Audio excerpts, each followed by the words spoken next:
नमस्ते ट्रेडर्स, मैं हूं करिश्वर। स्वागत है आपका अपने यूट्यूब चैनल समृद्धि कंसल्टिंग पे। तो जैसे मैंने एक पिछले वीडियो पोस्ट किया था दोस्तों, इसमें मैंने बताया था कि मार्केट फॉल होने से पहले तो कौन से इंडिकेशन मिलते हैं और आप अपना लॉस होने से कैसे बच सकते हैं वो देख सकते हैं। उस वीडियो का लिंक मैं डिस्क्रिप्शन में डाल दूंगा, आप ज़रूर चेकआउट कर लीजिएगा। जिसमें मैंने बताया था दोस्तों कि निफ्टी रेंज के रेजिस्टेंस पे था, वहीं पर ट्रेड कर रहा था और निगेटिव साइन देके फॉल हो गया था। उसके बाद जैसे आप देख सकते हैं फ्राइडे को ही उसी दिन जिस दिन मैंने पोस्ट किया था उसी दिन गैप डाउन हो गया था, क्योंकि ईरान और इसराइल का वॉर हो गया था। उसकी वजह से सपोर्ट पे आ गया था और जैसे कि यहीं पे सपोर्ट लेके निफ्टी ऊपर चला गया। अभी आगे की संभावना क्या हो सकती है दोस्तों, हम चेक करेंगे। एक तो निफ्टी वो गैप फिल करेगा जो फ्राइडे को बनाया था, और गैप फिल करके साइडवेज होके नीचे आ सकता है, एक पहली पॉसिबिलिटी।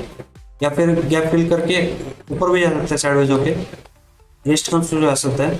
और अगर यहाँ पे नीचे जाएगा तो अगले वीक में नीचे आने के बाद साइडवेज ट्रेड करके ब्रेक डाउन भी हो सकता है, जो कि हमें दिख रहा है दोस्तों। क्योंकि जैसे कंडीशन है वॉर की, या फिर हम एनालिस करते हैं दोस्तों एडवांस डिक्लाइन का रेशो, जिस उसमें भी आप देख सकते हैं डिक्लाइनिंग स्टॉक कंटिन्यूसली बढ़ रहे हैं 2 दिन से, और एडवांसिंग स्टॉक घट रहे हैं 2 दिन से। तो ये भी बताते हैं कि जो फॉल हुआ है दोस्तों उसमें अच्छे खासे स्टॉक नीचे भी गिर गए हैं। तो ये दर्शाता है कि स्टॉक में मार्केट में अंडरलाइंग वीकनेस है। तो ये हमें ध्यान देना पड़ेगा दोस्तों निफ्टी के मूवमेंट के। तो ये तो था निफ्टी का पॉसिबिलिटी दोस्तों मार्केट का ओवरऑल। तो हमें आगे देखना है दोस्तों कि हमारे जो एग्जिस्टिंग स्टॉक है उसमें क्या हुआ और हमें क्या क्या आइडियली करना चाहिए। तो जैसे मैंने पिछली वीडियो में बताया था कि मेरा स्टॉप लॉस हिट हो गया था इंजीनियर्स इंडिया में।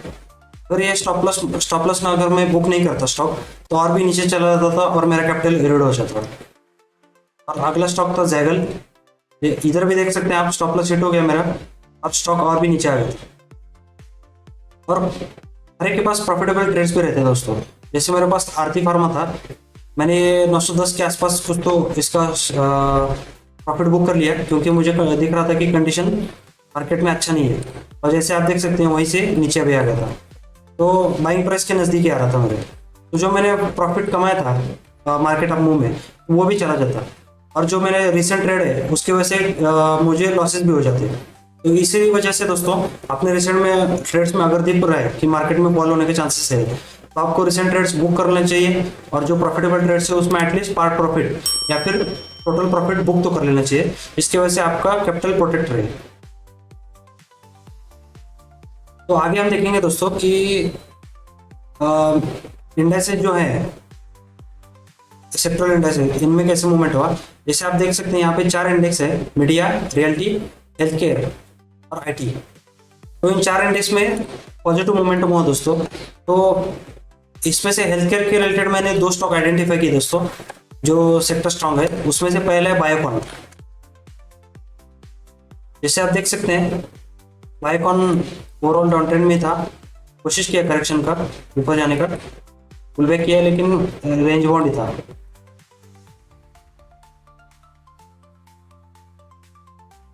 रेंज बाउंड होने के बाद दोस्तों बायोकॉन ने एक असेंडिंग ट्रायंगल बनाया रेंज के लोअर साइड पे, और इस असेंडिंग ट्रायंगल के रेजिस्टेंस को जाते हुए इसने वॉल्यूम हाई दिया है, मतलब अप मूव में पार्टिसिपेशन अच्छा था। अगर ये ब्रेकआउट देता है तो ऊपर जाने का चांसेस ज़्यादा है। तो ये तो था टेक्निकल दोस्तों। उसके बाद अगर हम फंडामेंटल चेक करेंगे, फंडामेंटली स्टॉक में देखेंगे तो अर्निंग्स पर शेयर यहाँ पे दिख रहा है दोस्तों, ये triple digit earning per share दिख रहा है यहाँ पे, मतलब अर्निंग्स बहुत अच्छे खासे बढ़ गए हैं। मार्जिन भी आप देखेंगे तो 7.8% मार्जिन बढ़ गया है। तो ओवरऑल टेक्निकली और फंडामेंटली दोनों में भी स्टॉक अच्छा है। और इस गिरते मार्केट में जो सेक्टर है हेल्थ केयर का, उसका भी एक कंपोनेंट है बायोकॉन, तो इसमें एक चांस है। दूसरा है किम्स हॉस्पिटल, ये भी आप देखेंगे तो ओवरऑल अप ट्रेंड में ही है स्टॉक, और अप ट्रेंडिंग स्टॉक में अपने ऑल टाइम हाई के नज़दीक ट्रेड कर रहा है। अगर आप देखेंगे एक छोटी सी रेंज में ट्रेड कर रहे हैं दोस्तों, इस रेंज को अगर ब्रेकआउट करते हैं तो और ऊपर जाने के चांसेस ज़्यादा है, क्योंकि अपमूविंग कैंडल में वॉल्यूम यहाँ पे अच्छा खासा दिख रहा है, मतलब अब बाइंग में पार्टिसिपेशन ज़्यादा है। तो उसके बाद हम देखेंगे इसका फंडामेंटल।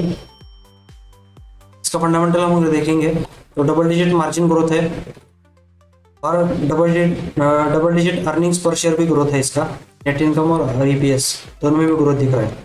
तो ओवरऑल ये भी फंडामेंटली बहुत अच्छा स्टॉक है। तो ये तो थे लॉन्ग साइड के दो स्टॉक्स दोस्तों। मैंने ये जो लॉन्ग साइड के जो मैंने स्टॉक्स बताए थे दोस्तों, इसमें आप एक्सपोजर कैसे लें। तो पहली बात तो ये है कि अगर आपको समझ में आ गया कि मार्केट में भी अंडरलाइन वीकनेस है, जो मैंने बताया था एडवांस डिक्लाइन और निफ्टी का एनालिसिस करके, तो अगर आपको पता चल रहा है कि निफ्टी में वीकनेस है लेकिन आपको लॉन्ग साइड के ट्रेड्स भी दिख रहे हैं, आपको बाय भी करना है, तो एक काम कर सकते हैं दोस्तों। एक तो पूरी तरह से आप ट्रेड अवॉइड कर सकते हैं या फिर कम एक्सपोजर के साथ ट्रेड ले सकते हैं। फॉर एग्जांपल अगर आप पहले अगर आप 1 लाख रुपए के एक शेयर लेते थे, मतलब एक कंपनी का स्टॉक लेते थे, तो इस टाइम पे आप एक काम कर सकते हैं, आप 50,000 के शेयर ले सकते हैं या फिर 30,000 के, जिससे आपका ओवरऑल एक्सपोजर कम हो जाए। अगर स्टॉप लॉस भी हो गया या फिर मार्केट में कैप डाउन पोजिशन हो गया तो आपका लॉसेज भी कम हो जाए। तो इस हिसाब से आप अपना कैपिटल प्रिजर्व कर सकते हैं। तो इसी हिसाब से आपको मार्केट के हिसाब से अपने आप को अडेप्ट करना चाहिए और शेयर बाय करनी चाहिए। मैंने शॉर्ट साइड पे एक स्टॉक आइडेंटिफाई किया है आईटीसी का, जो आप देखेंगे तो ये कंटिन्यूस डाउन ट्रेंड में ही है, ऊपर जाने की कोशिश कर रहा था लेकिन लोअर हाई बना के फिर से नीचे आ गया। और अगर यहाँ पे आप देखेंगे तो रेंज का ब्रेकडाउन किया था, 420 के आसपास का लोअर साइड का रेंज था, वहाँ पे ब्रेकडाउन लेके फिर से एक रेंज बनाया छोटा, फिर से रेंज के अंदर चले गए, फिर से नीचे आ गया। तो अभी लोएस्ट प्राइस जो था रिसेंटली वो था 413, उस प्राइस के नज़दीक आ गया फिर से।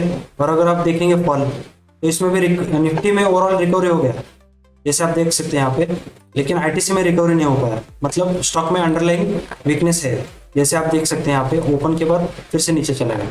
तो ये जो रेंज का लो है 413, अगर इसका ब्रेकडाउन देखिए नीचे चला जाता है तो इसमें भी शॉर्टिंग का पॉसिबिलिटी है दोस्तों, स्टॉक को शॉर्ट करके आप प्रॉफिट कमा सकते हैं। तो ये जो भी स्टॉक मैंने बताया दोस्तों, आपके लिए रिकमेंडेशन है, ये सिर्फ एजुकेशनल पर्पज के लिए कि कैसे एनालिसिस करते हैं स्टॉक का और ओवरऑल मार्केट का, जिसको आपको तो पता चले कि आप कौन सा डिसीजन ले पाए। तो ये तो था आज का वीडियो दोस्तों। आज के वीडियो में इतना ही। अगर आपको वीडियो पसंद आया तो जरूर लाइक और सब्सक्राइब कर दीजिएगा और आपके दोस्तों को भी वीडियो शेयर कर दीजिएगा। धन्यवाद।